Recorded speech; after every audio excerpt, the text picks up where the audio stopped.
Hello, you wonderful people, and welcome to another episode of Not Too Comic Book, just being a show where I talk about TV shows that are adaptations of comic books. For today's episode, I'm going to talk about the latest episode of Gotham as well as the latest episode of Arrow.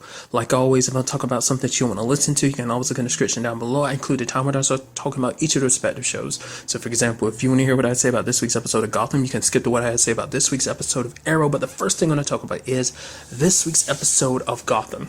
So, we finally find out who it is that Jerome is after in this episode, and it is a dude named Xander Wild. And I'm like, okay, so who are you? Why are you so important? It's like, oh, this dude's super smart, he's an engineer. And it's like, okay, so it's like, it's like you're the final piece to his plan, because Jerome's kind of united his group. He's got Frost, he's got Firefly, he's got Penguin, and he's got Tetch, and he's got Scarecrow. Basically for him, it's like, I want to drive Gotham crazy. Beyond that, you guys can kind of run it however you want to. So that's kind of his main motive. But we end up finding out that Xander is actually Jeremiah, Jerome's twin brother. Very interesting twist. Which is kind of weird, because like you gotten so used to Jerome looking the way he is now that I do kind of let it slip my mind what he originally looked like. And it's kind of interesting, because obviously the actor who plays him gets to just kind of be more like himself to a certain degree, like without having to go too crazy, with makeup and, dressing up, when he's being Jeremiah in this particular case. Because it seems like he ran away because it's like, oh, my brother, he's threatening me, he's scary. I could tell from the beginning he was going to be a psychopath, but, no one really wanted to listen to me. Mom still believed in him and everything. So that's his story. But we hear from Jerome, because it already seems like Jerome kind of had a rough upbringing. And I'm sure whether it's because of his twin brother, that's kind of hard to say. Because obviously, Jeremiah is kind of like the smarter one. But it does seem like, even though he's kind of weird and crazy, like Jerome does kind of have some intellect on his own. It doesn't seem like he's probably nearly as smart as Jeremiah. I mean, he was able to figure out the maze because it's like, I think the same way you do, plus all those times you used to doodle those kind of mazes and stuff. It's like, yeah, I remember that. But like the way Jerome was talking to his uncle last episode, it kind of seems like it's a complicated like family situation, like very kind of abusive towards him. Now, is it just because Jeremiah was a smart one, or was it just because of what Jeremiah said? Because Jerome basically said the entire family, everyone he loved, turned against him because of all the lies Jeremiah spread. It's like, oh, the whole holding a blade to Jeremiah's neck and setting his bed on fire. It's like, you would have wanted to. It's like, what made you jump to those conclusions? I guess because he's like, well, my brother's kind of a psychopath, and the fact of the matter is, I embellished some stuff, sure, but he was going to do that anyway because I know he wanted it to, which is like, maybe on some level he wanted to do it back or something like that. For him to think like that, I don't know. I mean, to be fair, he is talking about the fact is that Jerome would kind of like kill animals, so it's kind of like, the precursor to psychopaths and stuff like that. I don't know. I mean, it seems like in certain regard he is right though, because it's like, well, you did end up murdering your mom. But then at the same time, it's like you also recently killed your uncle. But to be fair, it's like, well, they had already turned against him, because for him, it's like, even when he tried to tell his mom, like, I didn't do any of that, no one wanted to believe him. So I guess that's why for him, it's like, literally everyone I love turned on me because of you. So obviously he harbors a lot of hatred for Jeremiah, because it's built up over the past 15 years. It's like, oh, you got to live your little happy life and ran away after you caused so much problem for me and everyone around me. And I would, the question is, would Jerome be where he is right now if it wasn't for Jeremiah? Is it one of those situations where, yes, your brother was a little weird and crazy, but is he weirder and crazier because you basically made him into the supervillain that he is? It's kind of one of those questions.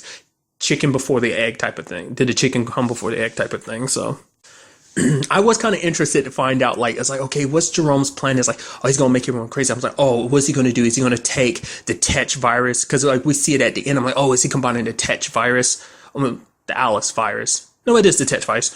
Combining that with Scarecrow's toxin is like, maybe that is what it is, but it doesn't seem like that's the case. But in this particular case, what we see, and the way the guy dies at the end, I'm like, oh, it's purple too. It's like the Joker gas, which I don't know if it actually has a proper name. Like, obviously, Scarecrow's toxin is just always the fear toxin. I don't know if it actually has a legit name, or is it just called Scarecrow's toxin? Like, Joker's gas is always just, oh yeah, that's Joker's gas. It's like one of his things. It just kind of took me by surprise. I was like, right, that would make the most sense. That's literally one of the biggest things in his arsenal is that gas. And it's like, holy, that's so cool. Which at the same time is something I kind of talked about. It's like, I'm not really sure if Jerome is Joker, but I guess it's kind of solidifies him being Joker, not unless someone else picks up the mantle, like, different people have picked up the mantle of Robin, kind of carrying on that torch. So, like I said, with the way Gotham's kind of set up, I kind of would assume it's going to be like Jerome isn't Joker, but obviously everything kind of, even, I think most of the internet labels him as Joker when you, like, if there's anything you're looking up about the show, you'd be like Gotham Joker, but I mean, I don't know. He's a pseudo Joker for now until someone else picks up the mantle years later on down the road. I don't know. Maybe he is just a canonical. It's not like it matters, but to me, I always feel like it's just kind of interesting. I mean, this might just be Gotham's way of being like, we're actually giving the Joker a background. So it's like, here we kind of get to see his earlier days and kind of understand why he became the way he is. And that's also something too I've talked about. It's like, what about villains? Like, do you want them to have a background like the Joker? And if we do give him this background, it does kind of make it a little more sympathetic, because you're like, basically it was a whole bunch of lies told by his twin brother and his family turning against him and abusing him that led to him going down this path. Once again, the whole chicken before the egg, which came first, the chicken or the egg? Because it's like, well, was he a psychopath first, and that the abuse and family situation just made it worse, or was his like psychoticness like a byproduct of everything he went, so. But that was kind of interesting seeing that being a thing. I do wonder on some level, was it combined with the Tetch virus to kind of make it the way it is, or not? Like, or is it just something like, Crane was working on? Like, I'm curious, like, what exactly did he use to make it? I'm also curious to see what else happens with Jeremiah. It's like, obviously it seems like he's kind of an innocent person, but obviously he's willing to kind of skate lines. I mean, the whole, like, he had Jerome locked up, but he lied to Harvey and Jim. But to be fair, it's a situation of like, well, it's like he's escaped every other place he's ever been, police custody, Arkham. So let me lock him up and he won't get out. So there's that. But I still feel like there's more to Jeremiah. I think we'll see that he might have the potential to kind of go down the same path of his brother. I don't know. Right now they seem like separate people, but the fact is them being twins and everything, obviously that's going to play some role. Well, I don't know, because Jerome can't really fake being his brother right now. I mean, obviously with this facial situation being what it is, I don't see that kind of being like, oh, we switched places and now you can't tell which one of us is. So it's like, no, that's kind of pretty set in stone. So, but I don't know, maybe they'll kind of fiddle around with it later on. One person I was walking away from this situation being like, yo, what's your whole deal, is Echo, the lady that like is basically Jeremiah's like one man army. Like, she's such a badass. Like, she was knocking Harvey and Jim down like it was nothing. It's like, she is super skilled and very fast. Like, well, what's her whole deal? Like, is she just kind of like the silent, like the best comparison I can make is she's supposed to be kind of like the lady that works for Lex in the 90s Superman cartoon, like his driver, who's like, wasn't she part machine or something like that? Wasn't that her old thing? God, it's been so many years since I haven't seen that since I was a little kid, so I don't remember. Like, I just when it was like she was an android or something like that, or at least some part of her body was like android part, like mechanical parts, like her arms or something. Maybe I remember. But I'm wondering, is she kind of like that? Is she just like some hired gun, essentially? Well, not gun. I mean, to be fair, we don't know if she is.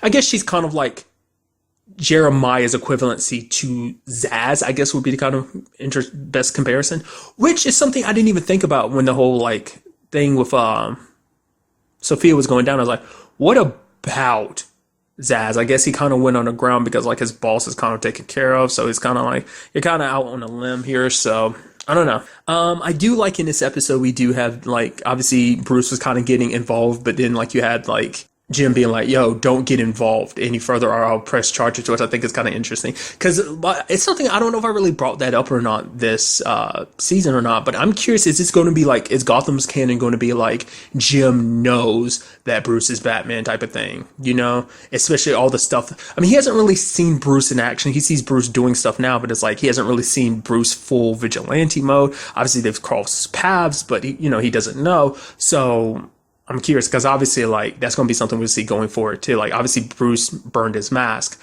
but maybe he'll get Lucius to make him another one. But it's like, obviously, he's going to have to be more discreet about how he handles things, because you have Jim kind of being like, yo, like, stay out of this. Even, getting on Alfred. It's like, really? You're letting him do all this? Which is like, Alfred, Alfred's going to like back up whatever Bruce needs to do, to save Gotham or whatever, to, do justice in the world, so that's just kind of interesting. It's a little thing in the episode, but I feel like that could easily grow into a bigger plot thing in itself and, kind of advance along with the story. But one of my favorite bits was in the episode when Tetch is coming down the hall and he's like, "Oh, I gotta say something to you," and you have Harvey be like, "No, you're not going to hypnotize me again." He's yelling as he's charging towards Tetch, and then Tetch and Crane run away. And I love that you have Jim kind of shrugging, like, "Okay, that's one way of handling that." I was like, "Oh, I love you so much, Harvey. You are so unconventional. You are so unconventional, with the way you handle things." We do have Butch joining up with Oswald. It's like, join our group, because basically it's like, Jerome, he's going to fizzle out sooner or later. We can take the city back. Always grabbing for power. Obviously, like, Butch has no need for that, but he does want to be cured. I even love that Penguin's like, "Oh, but we were friends." It's like, not really. Let's not forget, like, the last time y'all really had a relationship, it was not unless I'm remembering wrong, wasn't the last time they were quote unquote friends is after like Tabitha worked her magic on Butch and made him into Oswald's slave for a good while. Like, that wasn't really a friendship. That was more like he was your like obedient servant type of thing, so. But nevertheless, Oswald likes to spin things in a more favorable, more optimistic light. So, but it's like, "Oh, you help me, I'll help you find Hugo Strange," because that kind of fucked with me, because I was like, right, he is a doctor and he is strange, and it just kind of like, the whole Marvel thing kind of popped up in my head. That's why I had to pause. I was like, wait, it's like, yeah. So Hugo, they have to find Hugo because he's the only one that can cure Butch, because Butch just wants to be with Tabitha. I'm thinking just because it's Solomon Grundy, I don't think you're going to ever fix that. Which I guess I'm curious, are they going to keep him that way? Once again, it's Gotham. They can do their own thing. It's like they're their own continuity. They don't have to. They can play around with what is established Batman continuity and kind of make their own. So it's like, will he always be Butch, or will eventually something happen where like Solomon Grundy is it going to be kind of like, I know I'm crossing streams here again, but kind of best comparison, is it going to be like a Hulk situation where moments he's fighting to be Butch, while other times Solomon Grundy's like personality and, that side of him is kind of seeping over. Maybe we'll see something like that. And then another chunk of the episode was about Riddler, who basically has his own game show now. That's kind of interesting. And it's like, oh, if you win, you get some money. Yay. If you lose, well, you spin the wheel of misfortune. So that's interesting. And what caught me was the fact is that Lee stood up and was like, "Okay, I take you on your challenge." And being the way she is, being actually really smart, Lee manipulates Riddler into giving her an answer, because it's like, deep down, you want to give me an answer. Basically saying that there are pieces of Ed left. And it's like, oh, you only got, she ended up getting the answer right. And then ultimately it ended up being like, okay, now you got to stump the Riddler. And he couldn't say the words "I love you," which were the answer, because she's saying, well, if it's not true or whatever, if Ed's really gone, then say the words. But because he knows on some level Ed isn't completely gone, that there are bits of Ed still in there, so he doesn't want to take those chances, which gets complicated later on when we see Lee kissing him. So the question is, like, does Lee even care? And is this all a ploy to try and get Ed back? Because would she rather have Ed than the Riddler, or is she kind of accepting him as he is? And it's like, no matter what, even if you call yourself the Riddler, you are still Ed to me. Like, Ed is still a part of you no matter what. That maybe when she looks at Ed from now on, when you look at the Riddler now, from now on, it's not going to be the Riddler and Ed. It's just going to be Riddler, Ed, being the same person. I don't know. Which is kind of interesting, because I feel like we are going to see a much darker side to Lee, especially after everything she's kind of done. I mean,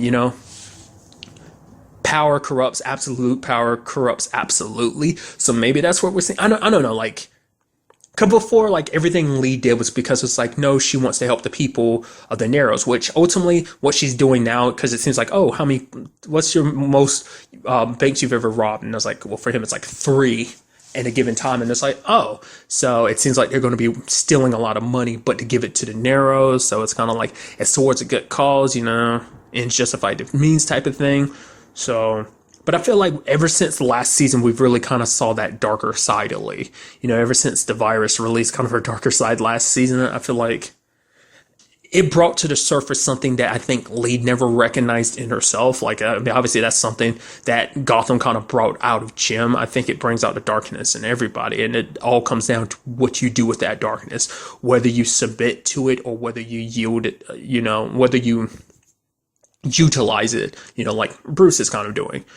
So I'm curious to see what happens with the whole Lee thing, especially with the whole Riddler situation. So it's kind of like, oh, so because I was always kind of something like, oh, is there ever going to be like a Jim and Lee thing again? It's like, maybe not, especially if she's with Riddler.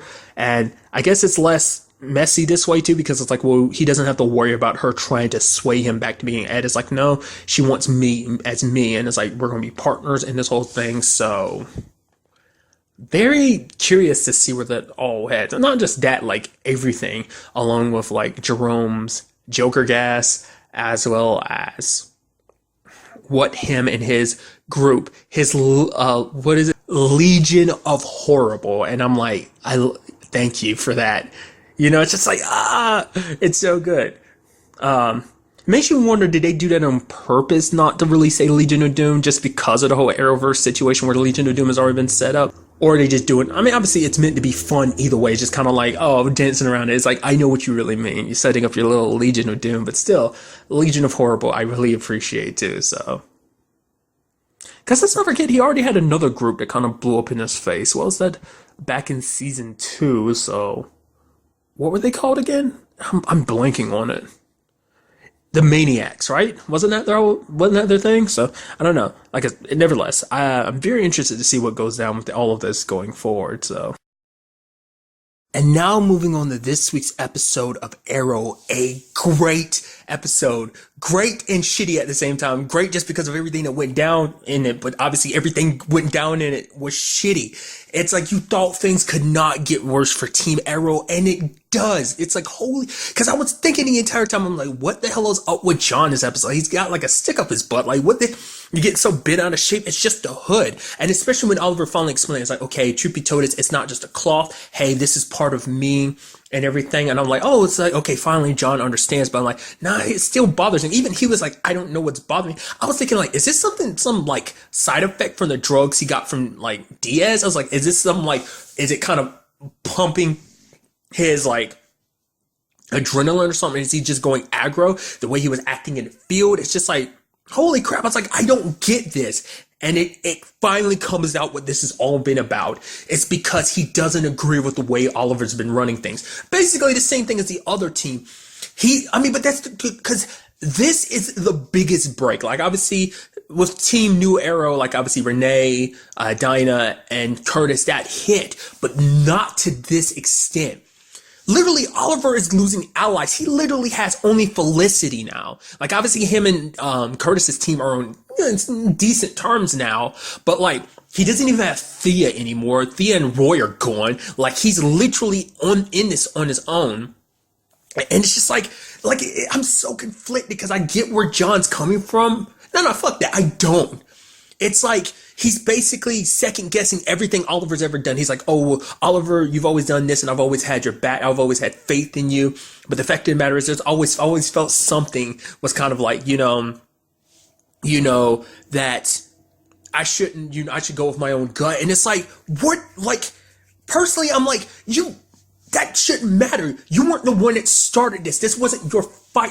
This was, the fact of the matter is, it's like, oh, Oliver's made it too much about himself. It's like, this started because of Oliver. Like, it started with him trying to correct something with his family, and it turned into something much more, protecting the city that he loves in different avenues. And it's like, and I feel like that's so shitty of John. Let's not forget what John threw in his face. It's like, oh, because you're bad choices, because of that, William doesn't have his mom anymore. It's like, really? You're going to blame that on Oliver? How the hell is that his fault?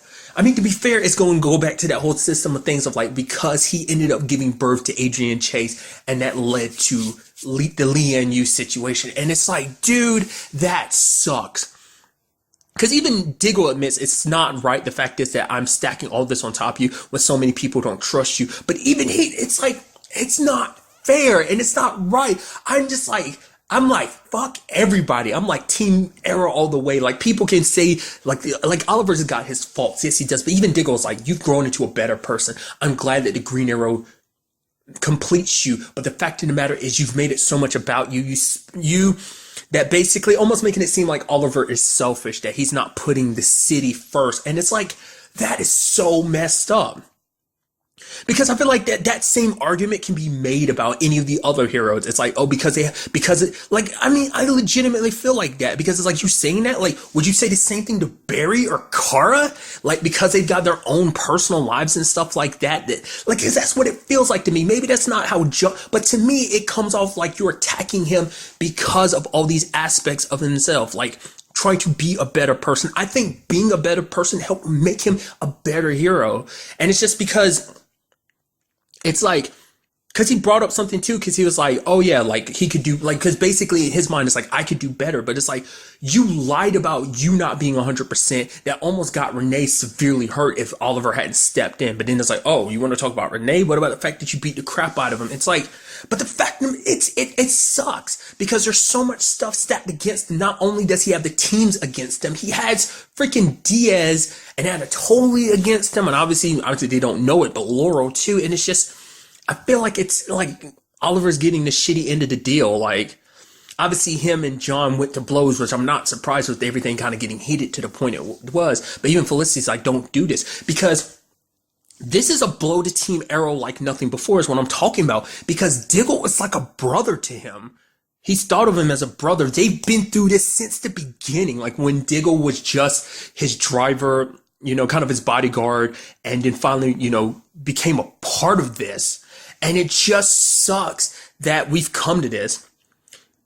And it's like, the fact of the matter is, it's like, oh, Oliver hasn't always made the right choices. Yeah, and even Oliver brings up, you've been by my side the entire time. Like, and it's just like, the fact of the matter is, I personally feel like it's easy to criticize Oliver's decisions, because hindsight is 2020. It's easy to say like, oh, I would have done things differently. You weren't in his, like, it's hard enough being, like, it's hard to be what he is, because he is the symbol of the city. Like the rest, everyone else, vigilantes are too, but let's not forget, vigilantes wouldn't exist at all if it wasn't for Oliver. He is the centerfold to everything.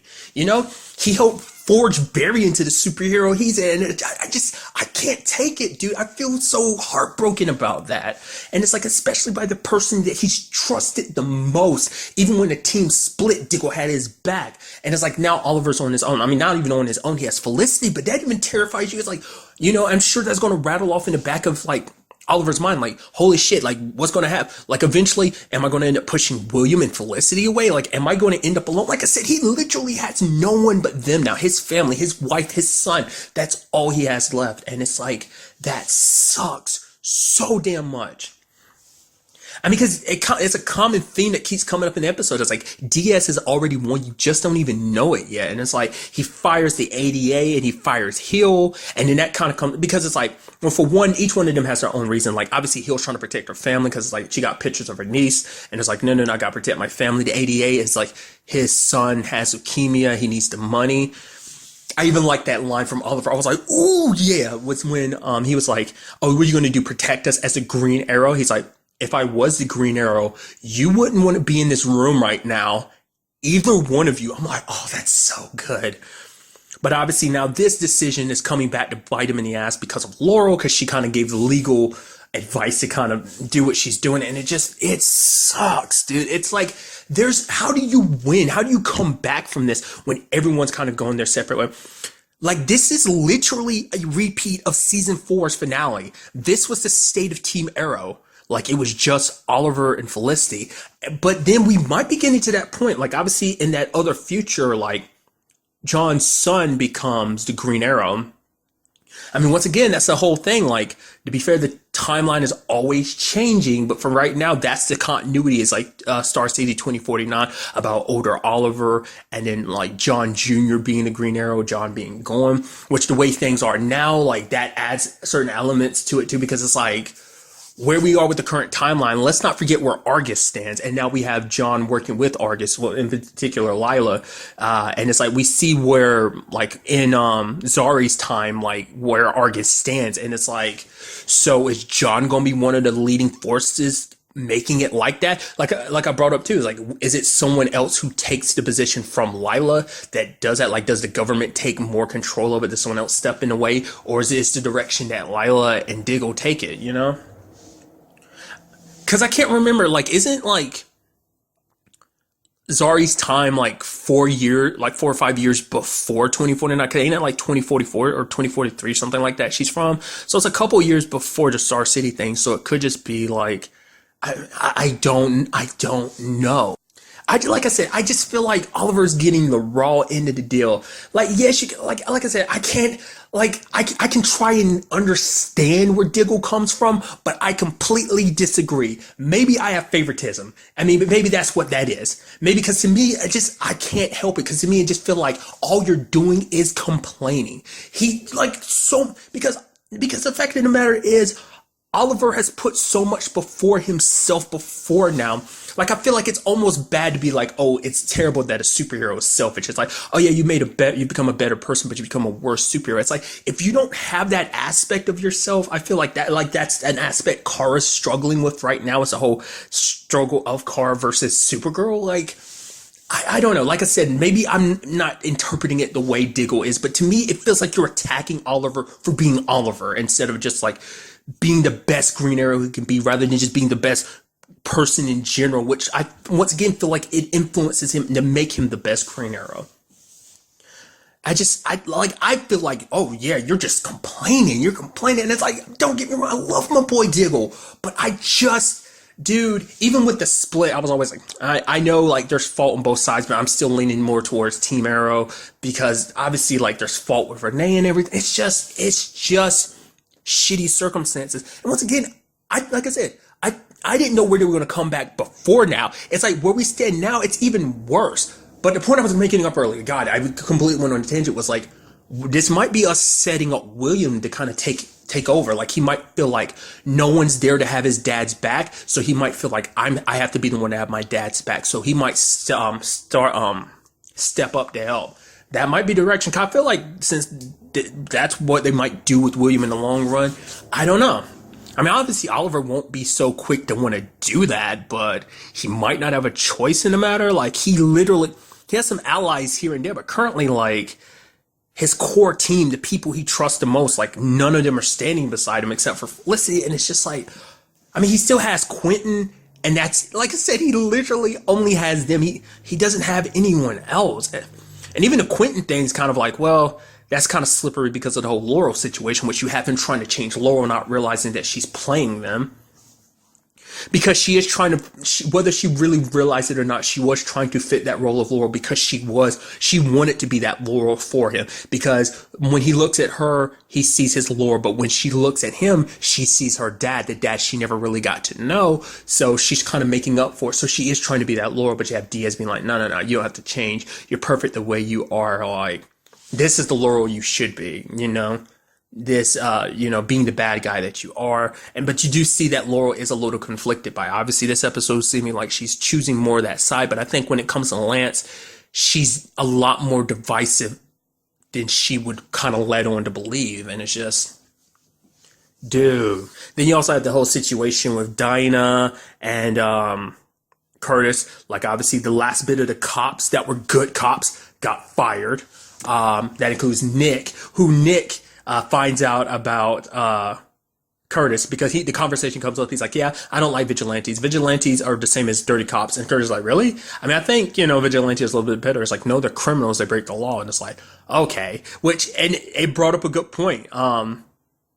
I think I might have brought that up too, because the whole aspect of that came up. It's like, he's a cop and everything, and you being a vigilante, it's like, that's literally the reason why you and Paul broke up. It gets brought up in this episode too, which John is kind of like, don't get so caught up in that. Enjoy the moment. It's like, it's so much, yeah, things might not work out, but enjoy them while they do. Like, you don't know what the future holds, so live in the moment, enjoy things now. And it seems like Nick, he doesn't know how he feels about the whole vigilante thing. Maybe it's the right thing to do, because maybe it's the right route to go, because it's like, even being a good officer, he got fired, which I brought up before. I was like, I'm suspicious of Nick, but I don't know, maybe there might still be some more to it, but we'll have to wait and see. But he knows how he feels about Curtis, and so that's what matters. It's like, okay, there you are being all sweet and stuff. But going back to it, like, You don't know who you can trust in a city controlled by Diaz. Even the ADA dude was like, you might be the Green Arrow, but you've never faced anything like this. Like, Oliver has fought so much. Obviously, Damien Dark and his siege on the town, on the city. Obviously, Slade's attack on the city. Everything Malcolm was trying to do in season one. The League of Assassins situation. And it's just like, now that I think about it, Slade might be the only other ally he currently has. Like, cause like I said, even Nissa's off doing that whole like Lazarus Pit stuff with like Roy and Thea. So this will be the perfect time, because I don't know if they're going to do this or not. Probably not, but obviously like be the perfect time to bring in like some Sarah Lance or something. Like he needs somebody like this be a perfect time to talk to Barry or talk to like. I mean, because it's like interesting because like they're both struggling with the whole hero angle too. Because like Barry's like, I need to do something. We need to get an upper hand on DeVoe. It's like we got to do work hard, do whatever we can. We need to take down DeVoe. He's too much of a threat. And obviously, just things are spiraling out of control for Oliver. And it's just like I feel so bad. Especially like I said, he's the veteran amongst us. He's the dude that started it all. This is the Arrowverse after all.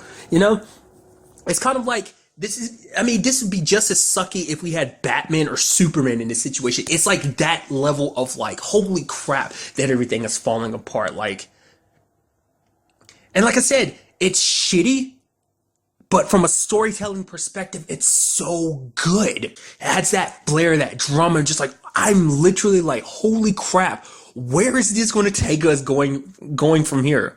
Then there's that whole thing at the end with Laurel and that little green vial, which I would assume that's Vertigo, but it's like, what is, it's like, oh, there's still that one vial. Like, what is that supposed to be for? I mean, is that supposed to be you enjoying your success by getting high or something?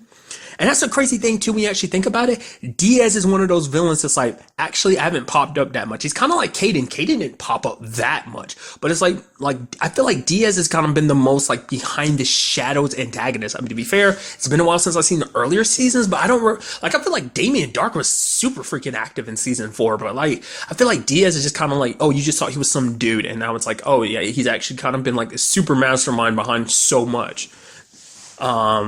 It's a fight on a whole other level. Like things have never been this one side. Because even like Diggle was like, oh, we've been through stuff like this before. But even Oliver was like, not like this. Like them being at each other's throats like that. And just like this situation is the most unfavorable situation. I cannot stress how crazy this situation is. I am so fascinated to see where this all takes us in the next episode. I can't say that enough either. This was such a great episode. Like I said, that team dynamic breaking apart. I'm sure they're going to represent it in the intro too. Like obviously, like, because now the only one that will be standing, because one of the symbols is representing Felicity as Overwatch, right? I think it was like the eye symbol. So we're probably only going to see 2 from now on. And I would assume Diggle's might be a completely different color, or maybe it'll still be green for right now. But I'm very curious to see what Diggle does with Argus by his side and like what this means going forward.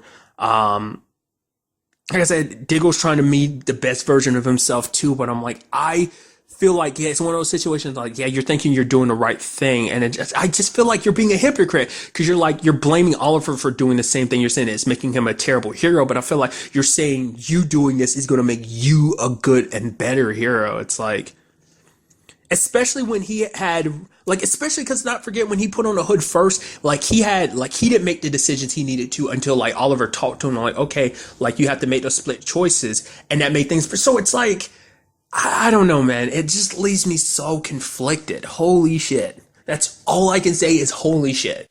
But really, that's all I want to talk about in this episode. Till the next time we meet, be happy, be safe, live life to the fullest, and enjoy it.